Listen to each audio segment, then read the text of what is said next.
Usually if you spot some changes in the color of your wheat, that might signal a wheat disease, but Tom, there's an insect problem that could be causing that. Right, because it's been so dry this year, I've gotten calls about a mite, actually not an insect, but a mite called brown wheat mite, and they show up when it gets dry like this, and they can cause issues with the wheat. They feed on individual cells of the leaf, and so they make the leaf just kind of look sick and discolored, maybe take on a grayish or brownish, tannish cast, and it just looks like the wheat's just not doing what it should be doing at that time of the year.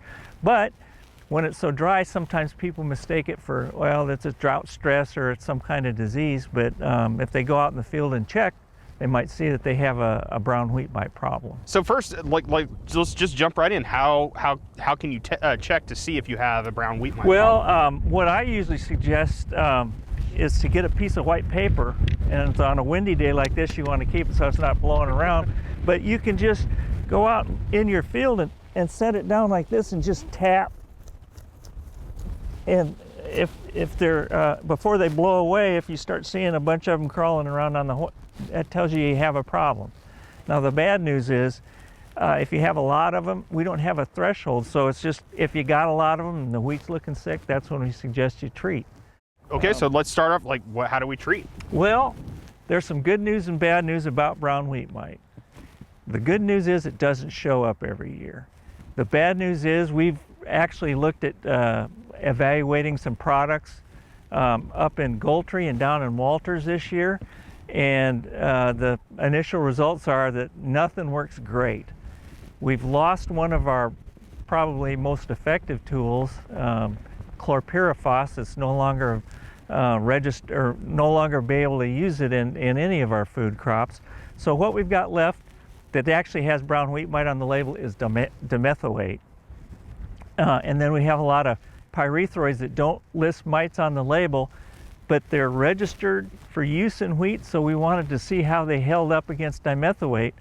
And it turns out they don't hold up quite as well, and it's not like dimethoate is the greatest product in the world to use for them too. So right now we're looking, at least for the tests that I have, maybe 50 to 60% control, and that's about it. So, since it's kind of, they're really hard to control, how much, what type of damage will this make to the overall yield of the crop? It can cause some yield loss, but if we get any kind of rains, that'll probably get rid of them a lot of times, because they do not like wet conditions of any kind. They don't do very well. There's I think diseases that take them out, do that kind of thing. So a lot of times we've just kind of ignored them because they don't show up every year and we don't really have a strong threshold. But if there's a problem with them right now, yeah, you need to do something about it. So before we let you go, spring's here, the wheat's starting to green up. There has been rain in some spots. Yes. So in regards to other insects that we normally worry about this time of year, are you seeing or hearing anything? Right now I'm not hearing much. I kind of like hearing that it's kind of quiet on the wheat front right now, but you never know. Anything can show up. Aphids could show up. Armyworms could show up later. So it's always important to watch your wheat. And it's especially important this year because the price of wheat is really high, and so if anybody has a healthy wheat crop, they're going to want to protect it from pests, including diseases and insects and that kind of thing. All right, thanks, Tom.